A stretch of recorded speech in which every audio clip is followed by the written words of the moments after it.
যারা প্রবাসে থাকে আসলে এই প্রবাসীদের কষ্ট কিন্তু কেউ বোঝে না। তারা অনেক রক্ত ঘাম ঝরিয়ে তারা বাড়িতে টাকা পাঠায়।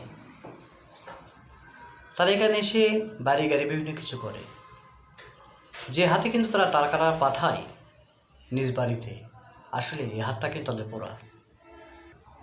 প্রবাসীদের কিন্তু ইচ্ছে একটাই, কী জন্য তারা কষ্ট করে জানেন? তাদের স্ত্রী, তাদের সন্তান, তাদের পরিবার যেন ভালো থাকে। তাদের ভালো রাখার জন্যই কিন্তু তারা প্রবাস জীবন বেছে নেয়।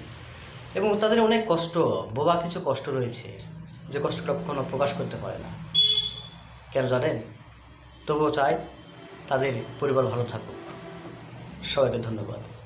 আর আমি এই ধরনের বাস্তবিক কথাগুলো তুলে ধরি, জানি না আপনাদের কেমন লাগে। সবাইকে ধন্যবাদ। আসসালামু আলাইকুম।